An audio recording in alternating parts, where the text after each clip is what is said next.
Marcos 16, 9 começa dizendo: E Jesus, tendo ressuscitado na manhã do primeiro dia da semana, apareceu primeiramente a Maria Madalena, da qual tinha expulsado 7 demônios.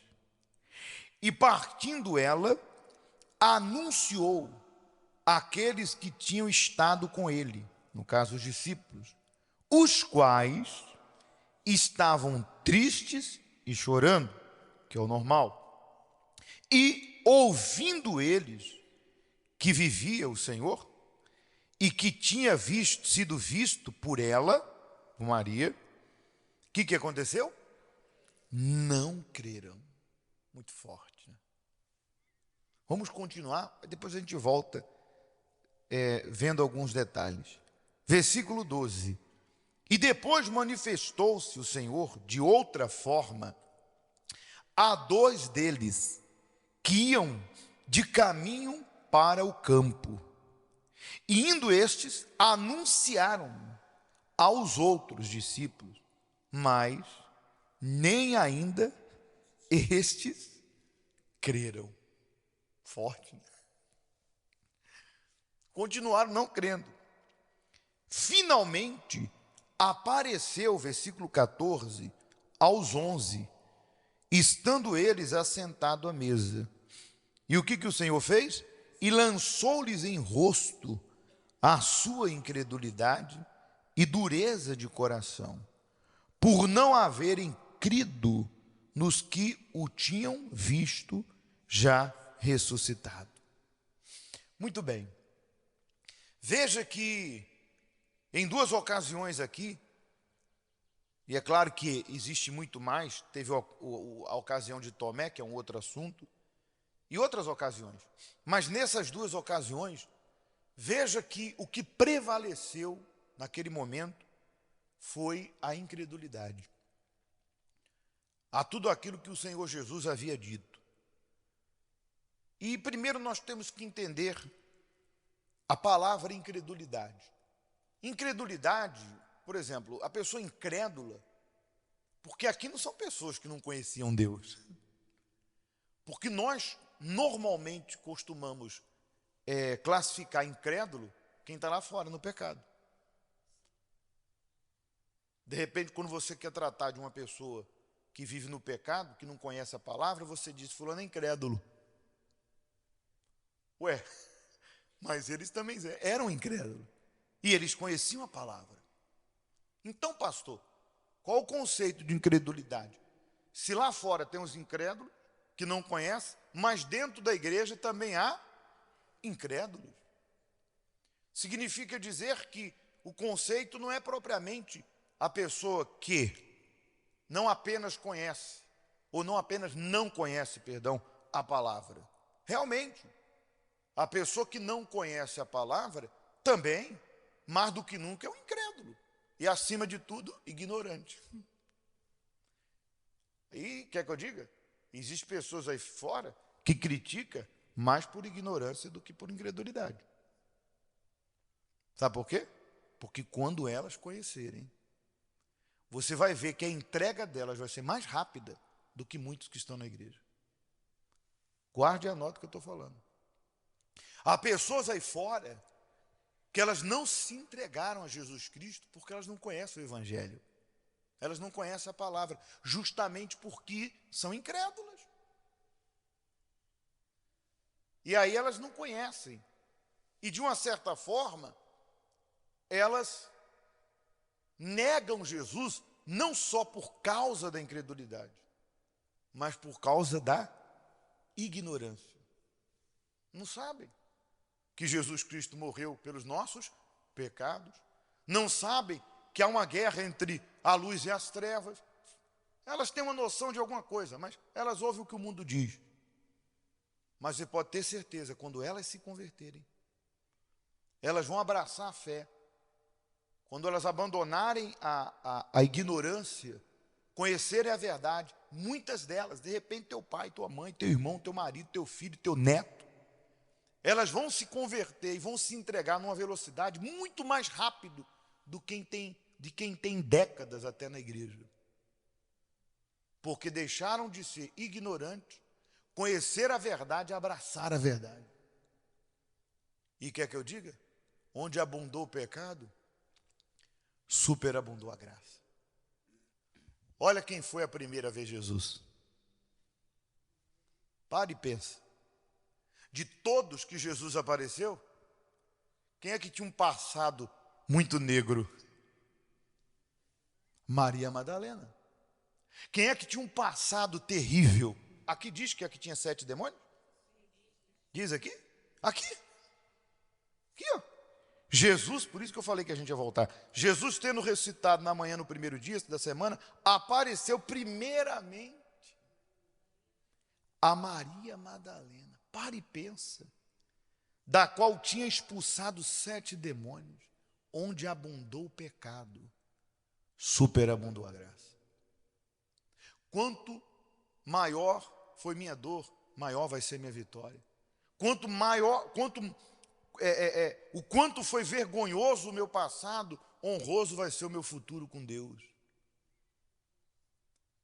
Porque o nosso Senhor é o Deus da dupla honra. Está lá em Isaías 61:7. Em lugar da vergonha, eu te darei dupla honra. Em lugar da afronta, foi afrontada, a mulher tinha 7 demônios. Imagina o que o diabo não fez com essa mulher. Imagine o passado de Maria Madalena, um passado de dor, de vergonha, um passado terrível, usada pelos demônios. Hoje, depois de 2024 anos, está eu e você aqui, falando da ex-endemoniada, falando de uma mulher que ninguém queria estar perto. Estamos aqui hoje falando de uma mulher que ninguém queria conversa, porque ninguém quer conversa com quem tem problema. Só a gente mesmo que é da fé. E olha lá, ainda ficamos meio ressabiados, né? Cuidado, não se envolve muito não. Verdade ou mentira? Quem quer comunhão com quem tem problema? Quem quer conversa com quem tem problema? É a natureza humana. Nós queremos distância de problemas. O que as pessoas dizem? Problemas, basta os meus. Não vou me envolver. Não vou me envolver. Às vezes é o irmão, o pai, a mãe. Tem gente que gosta de arrumar problema. Tem gente que quando não tem problema, ela arruma. Ela tem uma criatividade para o mal. Tem gente que tem uma criatividade para o que é ruim. Verdade ou mentira? Fulana só se mete em problema. Então, se tinha alguém que ninguém queria conversa, era Maria Madalena. Se tinha alguém mal falada, era Maria Madalena. Se tinha alguém perturbada, era Maria Madalena. Imagine. Mas com Deus, o fim das coisas é melhor que o começo. Olha o fim que ela teve com Jesus e teve o privilégio. É muito forte. Você sabe o que é isso?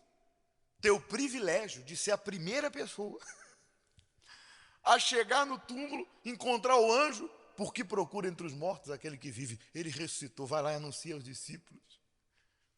É muito forte. Glória a Deus.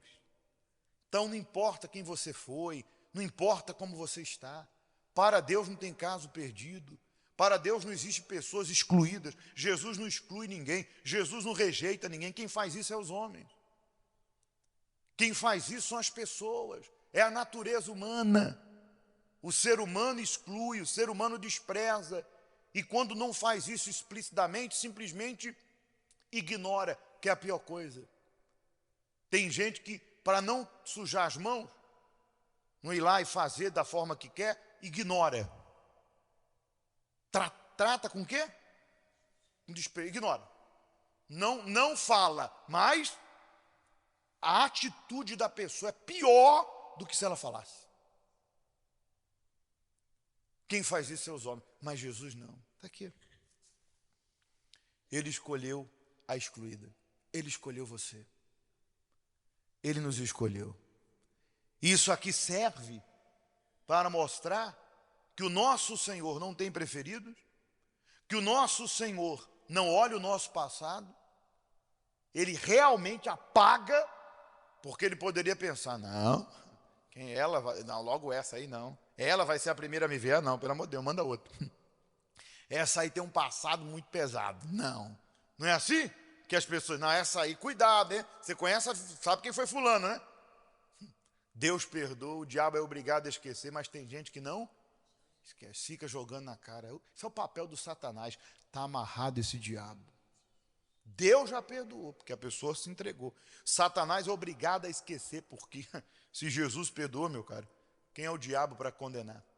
Mas há pessoas que ficam ali, ó, falando do passado, trazendo o passado da pessoa, pior que o diabo. Que Deus tenha misericórdia dessas pessoas. Então, olha que glorioso. Deus apareceu para você, para mim. Temos algum mérito? Tudo bem, tem umas pessoas aí que são boas demais. Tem pessoas aqui que são boas demais. Você lembra do seu passado? Eu lembro do meu. Nós éramos o quê? Incrédulos e ignorantes. Então, tratando da incredulidade, bem, primeiro, ele escolheu a que era excluída e tinha um passado mau. Segundo, ela creu. Maria Madalena creu. E aqueles outros que eram incrédulos dentro da igreja? Um exemplo, não havia igreja, mas a igreja é um corpo de Cristo. Como que se classifica isso? A incredulidade não é apenas a pessoa não conhecer a palavra e não ter conhecimento do caminho de Jesus. A incredulidade que eu e você estamos sujeitos dentro da igreja é a resistência à voz de Deus. Guarde isso. Toda pessoa que resiste à voz de Deus, ela é uma incrédula. Porque a incredulidade nada mais é do que uma resistência a alguma coisa. Não quero. Não aceito. É assim ou não é? Ah, eu penso diferente. Deus sabe. Não perdoo. Não abandono. Não posso. A incredulidade em si é a resistência a algo que vem para nos ajudar, para nos moldar. Porque o que vem de Deus é para nos ajudar. Deus é o Todo-Poderoso, é o Autor. Deus não vai me pedir algo que faça mal para mim. Qual é o pai que, se o filho lhe pedir pão, vai dar pedra? Deus não vai pedir para você fazer algo que vai lhe prejudicar.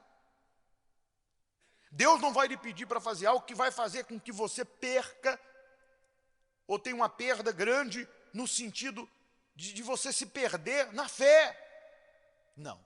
Claro, o que Deus pede fere a nossa carne, contraria a nossa vontade, como, por exemplo, perdoar quem te ofendeu. Eu pergunto, isso vai te fazer mal? Não. Isso vai te prejudicar? Não. Isso vai prejudicar o teu futuro? Pelo contrário. Quem guarda rancor não é livre, está preso. Isso vai te fazer livre. Mas aí eu pergunto, isso é bom para a carne? O sentimento aceita? Não, a carne quer dar o troco, quer ver o fulano na pior, ele vai me pagar, não é assim que se faz, por que ele me fez isso? Então o que o Senhor pede, fere a carne, mas é o melhor para mim e para si. É aquela velha história. Deus sabe o que eu necessito, não propriamente o que eu acho que eu preciso. Então Deus vai me dar ou vai permitir que aconteça na minha vida o que eu necessito, não o que eu acho que eu preciso. Quantas coisas que eu e você achávamos que precisávamos, e depois que você conseguiu, você disse, ai meu Deus, eu não quero isso mais não. Isso só está dando trabalho. Já aconteceu coisas que nós achávamos que precisava, eu preciso em tal lugar, eu preciso dessa pessoa, eu preciso comprar isso.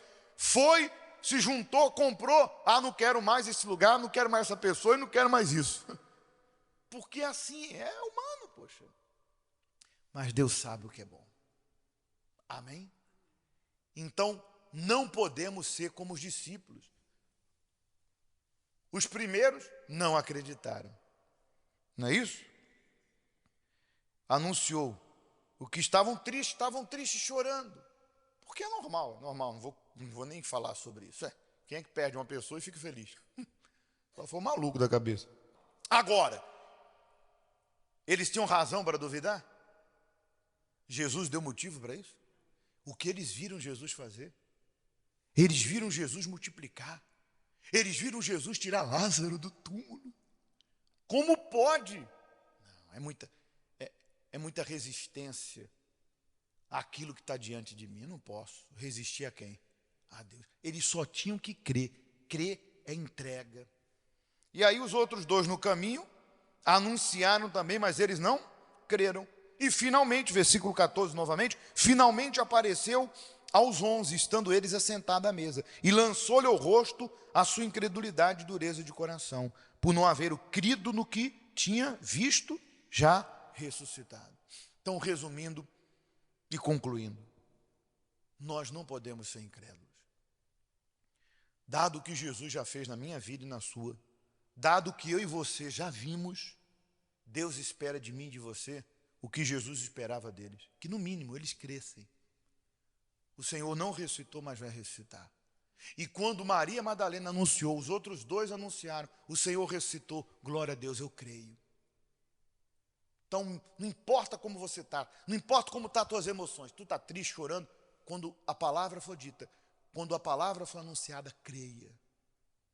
Mesmo que você esteja diante de um diagnóstico mau, mesmo que você esteja diante de um problema familiar, problema emocional, mas naquele momento você ouve a palavra, você lê, você busca, porque eu repito, o que está acontecendo aqui agora é uma fração da tua vida com Deus. Vida com Deus mesmo é da porta para fora. Quando Deus falar consigo, creia. Mesmo que tudo diga que não, mesmo que o mundo diga que não, confesse. E é aí que eu quero concluir. Eu vou dar para você a referência. Olha o que diz. Se com a tua boca confessares ao Senhor Jesus e em teu coração creres que Deus o ressuscitou dentre os mortos, tu serás salvo.